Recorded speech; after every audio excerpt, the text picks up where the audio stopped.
할렐루야. 1월 11일 목요일 원포인트 큐티 가운데 오신 여러분들을 주님의 이름으로 사랑하고 축복합니다.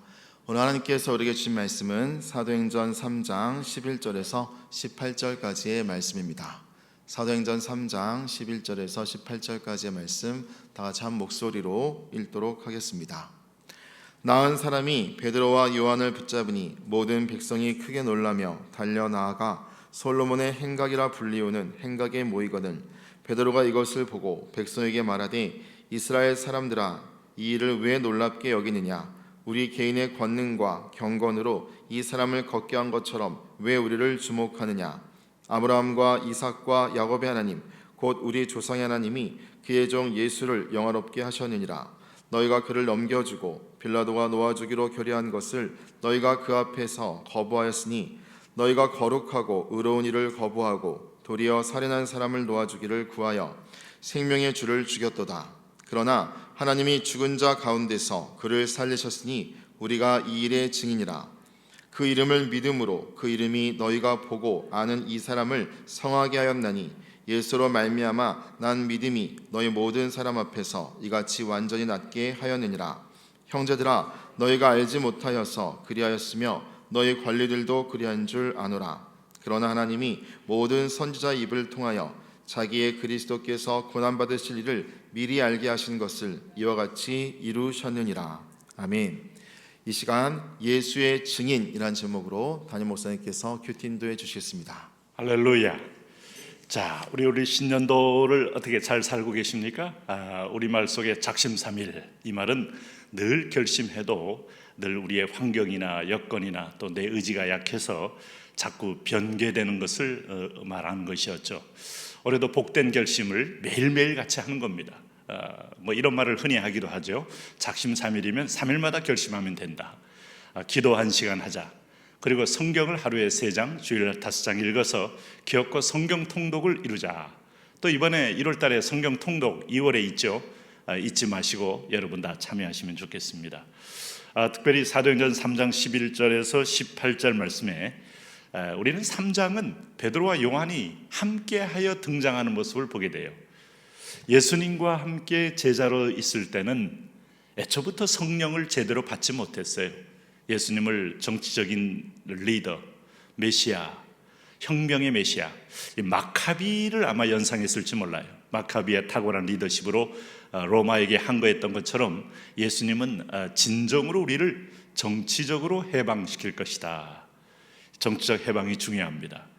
자유도 없고 속박받고 우리 임금도 제대로 받지 못하고 그야말로 산노예가 된 사람들이 진정으로 자기의 삶을 산다는 것은 정말 우리는 과거에 2차 대전 전에 전 세계가 식민지 상태에 있었기 때문에 식민지에서의 해방 얼마나 중요한 겁니까? 그러나 이것보다 더 중요한 건 영적 해방이에요. 그래서 내 영혼이 잘된 같이 범사에 잘되기를 원한다는 사도 요한의 기도는 매우 중요한 기도입니다. 예수님은 그 문제를 먼저 해결함으로 인생에게 진정한 자유를 주기 위해서 오신 거죠. 어느 대학에도 이게 이제 하나의 교훈처럼 쓰고 있는 말씀 구절 하나 있어요. 진리를 알지니 진리가 너희를 자유하게 하리라.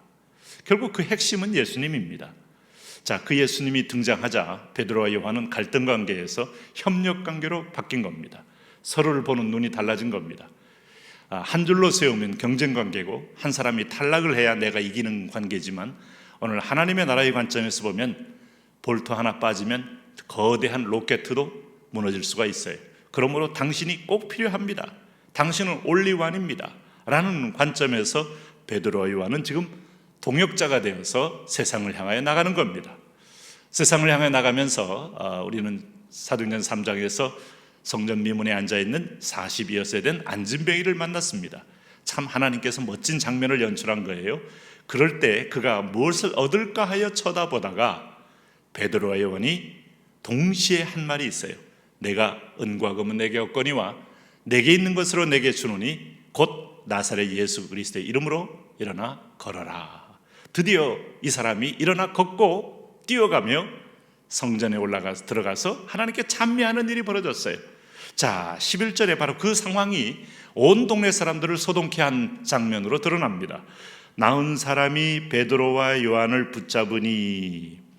자, 이 안진뱅이가 얼마나 놀랬겠습니까? 숙명적으로 어릴 적부터 다리를 쓰지 못하는데 다른 사람들에게 업혀와서 구걸 외에는 한 것이 한 번도 없는, 생각이 고정되고 패배의식이 인생의 전부이고, 그리고 내가 할 수 있는 것은 오로지 남이 던져주는 두 랩돈을 받아 챙기는 것 외에는 삶의 이유와 소망이 없는 사람이 걷게 되었다. 이게 바로 복음의 능력이죠. 크게 놀라며 달려나아가 솔로몬의 행각이라 불리우는 행각의 모이건을. 그러니까 이 사람은 베드로 요한을 붙잡고, 다른 사람들은 그 사람을 너무 잘 알지 않겠어요? 동네에 40여세가 되어서 항상 제사장들이 제사를 드리러 나가는 성전 미문에서 앉아서 구걸하던 사람이었기에 뭐 돈을 주든 안 주든 다 봤던 사람 아닙니까? 이 사람이 아주 상징적으로 멀쩡하게 걸어서 거기에 베드로 요한을 붙잡으니 모든 백성이 크게 놀라는 건 당연하죠. 자, 그럴 때 베드로 요한의 태도입니다. 12절에 보면 베드로가 이것을 보고 백성에게 말하되, 이스라엘 사람들아, 이 일을 왜 놀랍게 여기느냐?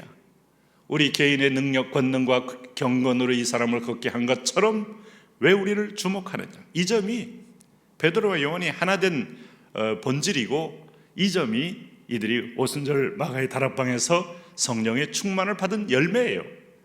난 성령 받았다고 하는데 자기에게 주목하지 않으면 서운해하고 섭섭해하고 심지어 질투하고 시기하고 성령 받은 거 아닙니다.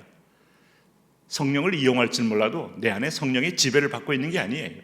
이 사람들의 성령 받은 증거는 내 이름은 사라지고 오늘 나를 여기 보내신 이의 목적과 소명이 자기를 지배하고 있어요. 이른바 목적이 이끄는 삶은 성령의 소명으로 사는 삶, 또 하나님의 비전으로 사는 삶. 여러분, 이거 평생 싸울 일이에요.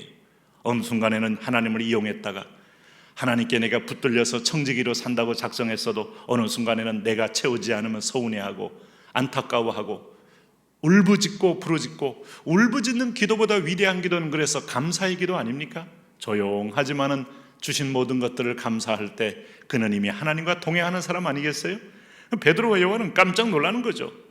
여러분, 이걸 속으로 즐기지 않고 놀라더라는 말입니다. 이게 바로 성령 충만한 사람의 특징이에요.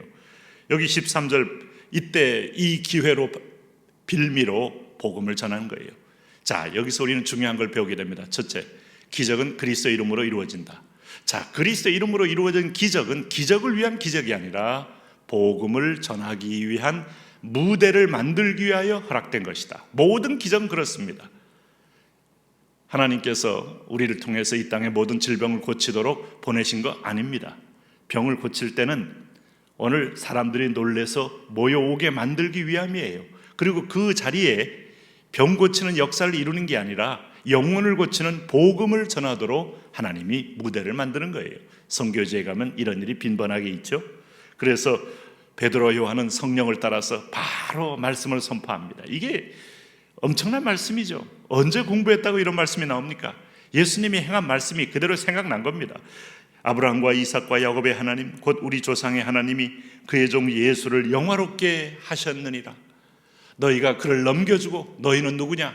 그 하나님의 아들 메시아, 성경이 예언한 메시아를 넘겨주고, 심지어 로마의 총독인 빌라도가 놓아주기로 결의했음에도 불구하고 너희가 그를 거부하고 십자가에 달아 죽였느니라.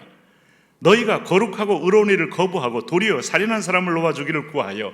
이게 누구였습니까? 바나바는 놓아주고 6월절 날에 항상 죄인 한 사람을 놓아주는 그 관례를 따라 바나바는 놓아주고 예수는 십자가에 못 박으소서. 이게 바로 상징적인 메시지 아니었습니까?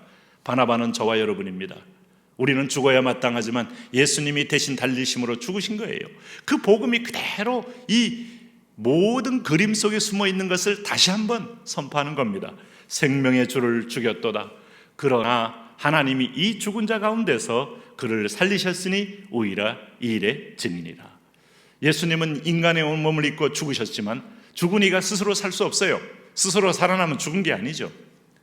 전능하신 하나님, 창조주 하나님, 하나님 아버지를 말하는 겁니다. 성부 하나님이 그를 살리셨고, 우리는 그 살리신 그리스도를 40일 동안 직접 보면서 그 주님께서 부활하셨음을 확인한 증인이라. 베드로와 요한이 봤죠. 고기도 먹었죠. 도마는 상처를 만져봤죠. 500의 형제가 일시가 받죠. 그러므로 그 이름을 믿음으로 이제 그분이 하나님의 아들 맞다는 거예요. 그 이름이 너희가 보고 아는 사람을 성하게 하였나니 예수로 말미암아 난 이 믿음이 너희 모든 사람 앞에서 이같이 완전히 낫게 하였느니라. 이분이 진짜 기적의 주인공이시다. 너희들이 잘 몰라서 죽였지만 그분을 믿어야 구원이 오는다. 그래서 18절 보세요.